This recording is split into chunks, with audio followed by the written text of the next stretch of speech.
All right, good afternoon, or good morning, sorry. My name is Cindy Trejo, and this is my social media marketing project. All right, now before I begin to introduce my plan, my project, I first want to start off by asking, how hard is it for you to mask emotion? Simple question. Think about the last time that you had to mask your emotion. Masking, hiding your emotions. When was the last time you had to hide what you really felt like? It could have been at work, it could have been with your colleagues, it could have been your classmates, it could have been anywhere. It could have been going to the store and the lady asking you, how do you feel today? And you're saying, I'm good, but you're not really good. Okay? I want you to think about that. The next thing that I'm gonna show you is just a quick video that's gonna dive into what my topic is about for my social media project.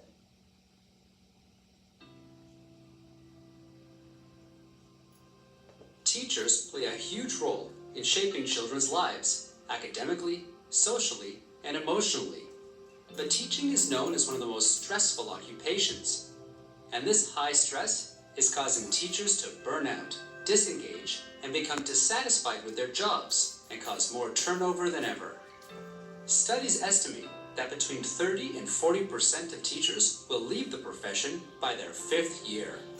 Teacher stress and turnover hurt students, schools, and communities, resulting in problems such as low student achievement in math and language arts, disrupted relationships between teachers, students, and parents, and costs to the system that exceed $7.3 billion a year.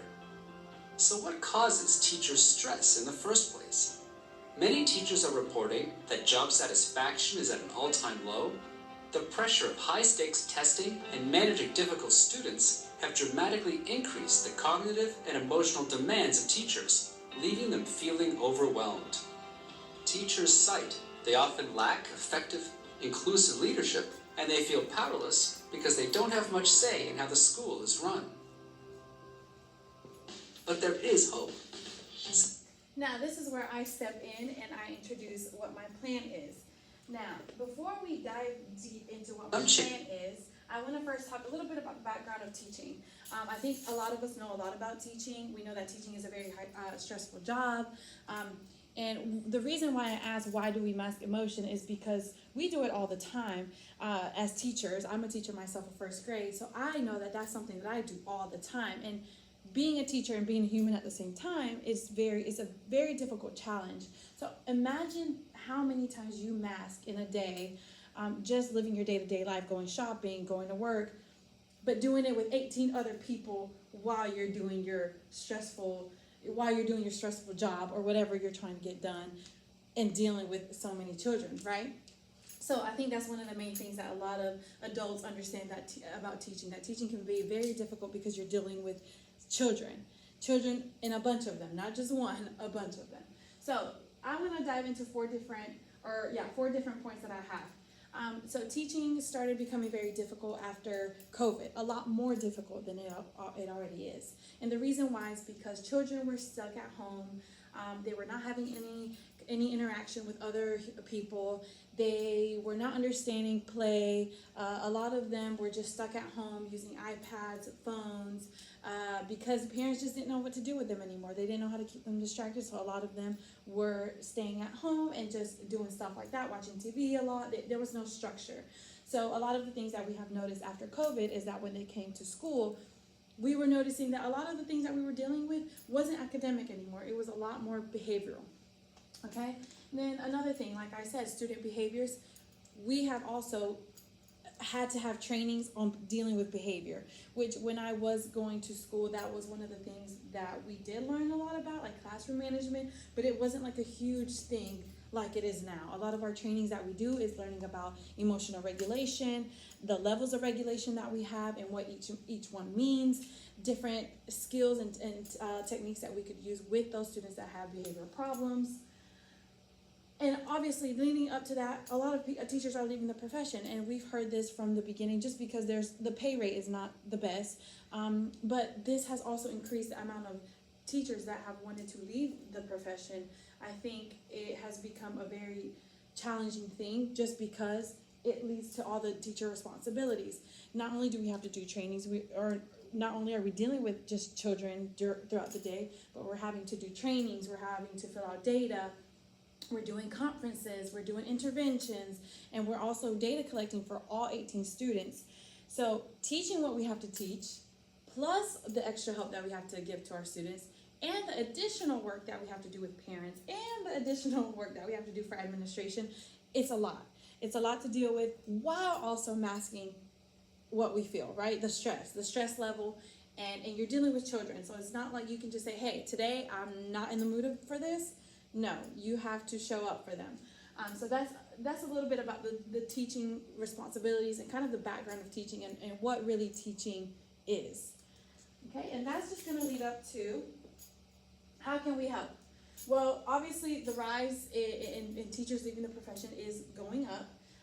So one of the things that I wanted to bring up was bringing a safe space or safe environment for teachers to be able to, go in there and breathe and lose it if you need to, but having a safe area. And I think we do that a lot for our children. We teach our children to have a calming corner, to have fidgets, to learn how to control their emotions. Or I have a bouncy ball in my classroom actually right now where I have a few students that don't know how to just relax and keep their body still. So what we do is we give them a bouncy ball. Now the benefit of this, it could decrease the teacher quitting rate. Teachers will feel seen and understood. A lot of the times what I hear is around the schools is that we're not really understood or heard. We don't feel heard. We don't feel supported. And I think giving teachers a space to be able to go to when they just need to get away should be a thing. I think it's healthy if we're teaching it to our students. Why not apply it to our teachers as well? If we know that their stress levels are obviously really high. So that is what I think our need is in school and what we would benefit. It's also not a huge change. It wouldn't be a huge thing where we would have to do a lot for. So I thought it was a really great idea. So the way that I was thinking about promoting this is the way that we do things here is like if we have an event, we could make an all call to advertise the event. And I'm thinking about doing a movie event for a 2-hour movie, and I was thinking about doing Mario Bros because kids love Mario Bros, and it's the new movie that a lot of children probably have not seen. What we would do is we would pass out a raffle. We would pass out raffle tickets, and kids would just have to sell the raffle tickets. This would motivate students to just go around, talk to people, sell the tickets, and that would get them in to be able to watch the movie. And we would eventually collect the money to use for the supplies for our kind of therapy room. And this is the flyer that we would be passing out. Movie night. It tells you the date, the time, the movie at the bottom, and then it says buy your tickets. So, kids will be supplied with popcorn, a drink, raffle tickets. You could sell up to 3 or 5, and that will give you an entry to the movie. I think that's just building community, allowing parents to participate, allowing students to participate, and also allowing teachers to get involved and help them out with that, with organizing that. And this is the raffle, or not the raffle, this is the flyer that we would send home with children.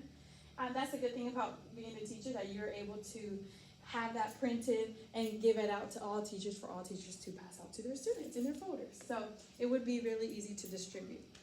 Some of the price points that I wanted to talk about was a lot of the different things that I see in therapy rooms right now is like bouncy ball, a massage chair, some lighting, the couch, puzzles, fidgets, some speakers for some music, and possibly a TV, I think teachers should be able to rotate maybe when they want to use this, sign up for it, and be able to have coverage for it. We have a lot of administrators that have some time that they could interchange with some of the teacher schedules, and I think that would work pretty great. Now, like I said, for my marketing strategy, a lot of it would be promoting to children, but also making an all call for parents. So promoting the movie to parents. Parents always want to pay for tickets for students to experience things. I know as a teacher, we recently had Kona Ice, where the parents had to pay money for the students to get ice cream during field day. So many parents pay for it. So parents are constantly wanting their children to experience things while they're at work. I know for field trips it's the same thing. Like a lot of parents volunteer and even pay for other students to experience. So we would be doing a connect call to everyone. Sorry. We would be doing a connect call for everyone. We would be sending that flyer for the movie. We would send it to all the teachers. All the teachers would put it in their folders. The folders would go home, and parents would eventually see that. I would also encourage the principal to send an email to all parents, because principals tend to have all, like, they're able to make an announcement for everyone and send out like a message out for everyone. So we would do that, and we would also post it on the school website. So that would also be very, very helpful. The only competition that I want to bring up would be possibly counselors. Counselors, because they might think that, well, this is your job. A lot of people experience stress at their jobs. So, it wouldn't make sense for a teacher to have this. Some parents might also think that the money that they're paying for the raffle and stuff is possibly not going for a better cause, And the last thing, the Board of Education as well. I think that their point of view might be that this money could be going towards something else to help the children. So I think that would be our competitors. But I think it's a great cause, because at the end of the day, we're helping teachers become better people for our students, which eventually will be great for them as well. And the conclusion is, teachers play a huge role in education and in these children's lives. We are not just teachers. We don't just teach. We are nurses. We are counselors. We are parents at some point. We become their parents. And in order for us to be okay, we need someone to hear us and see us the same way that we hear and understand our students. So I put myself in that position. I wanted to think about something that would make a change in the school system, and something that would show support towards teachers. And I think that this would be a great idea for the Board of Education, or just schools to think about. We have calming therapy rooms for children. Why not have one for teachers, the people that are literally building up the next generation? So that is my project. And like I said, this is the flyer that we would be passing out. This is the flyer. Thank you very much.